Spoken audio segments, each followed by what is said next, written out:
ले लौका। अरे लमका लो चाहे गोलका लो, लौका ले बलो हो।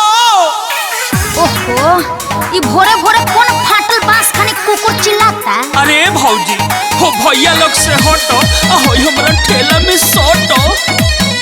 ए दिमाग होश में बा, का बोलत तारा? समझ में नहीं खावा। हाय का बेचत तारा? लौका। हां दूर से बतिया हटाओ ने। सुना, अरे कहवा से तहराई मिलल दादा एकर भौआ गिरल। एह घरी न के हो पोछी जे चिन्हल कब न किनल। रेट में आई बत बोल ना तो अपन ठेला ठेला। खइला से पहिले मनवा करे तो खेलो। लहई लौकी ले लो, लहई लौकी ले लो।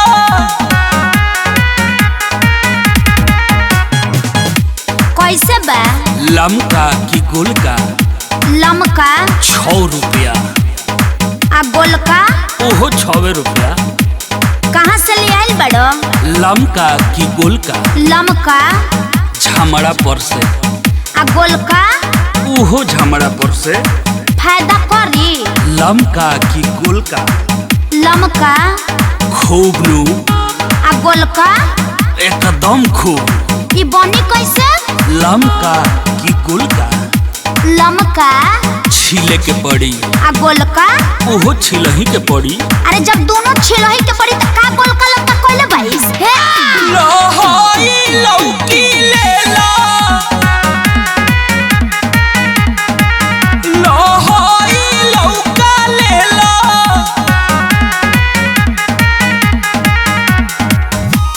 सुना, बोलो। कना बर्तन में आटी समाई हो हई लमहर तरकारी। ओही में कना बर्तन में आटी समाई हो हई लमहर तरकारी। कैसे के गलाई बहो बताई है बाभारी। तनिको जे निकली जुआई लता दे हम काटल गारी। मध्यम आंच पर एह के पकई हो। अच्छा? पानी लागी छोड़े तो खोल के सुखई हो, खोल के सुखई हो।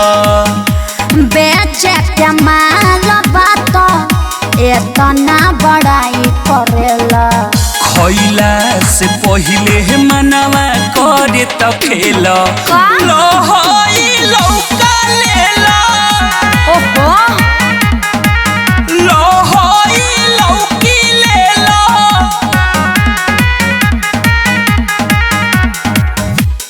आई पाकी कैसे? अरे लमका की गोलका?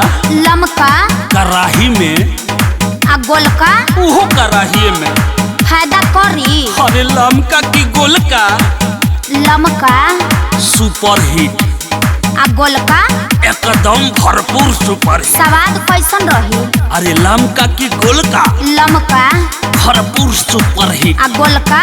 ओहो सुपर हिट। अरे पागल, जब दोनों बेस्ट बता का लमका गोलका कोइले बाड़ी? हे मत लहई लौका ले लो,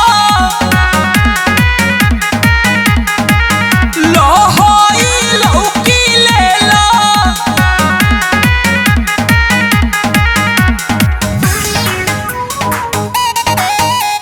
छाट नरम ताजा बढ़िया हो नहीं हो खेती ताई। छाट नरम ताजा बढ़िया हो नहीं हो खेती ताई। लागे न मीठ बाबू बुझी हाँ हो होई केतना पिटाई।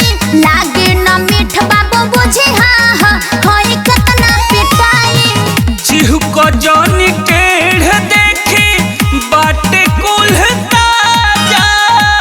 निक नहीं लागी दे दीहा बुझाई जवन साजा, बुझाई जवन साजा।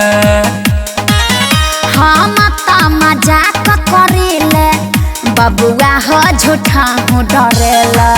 खइला से पहिले मनवा करे तो खेलो। लहई लौका ले लो, अच्छा लहोई लौकी ले लो।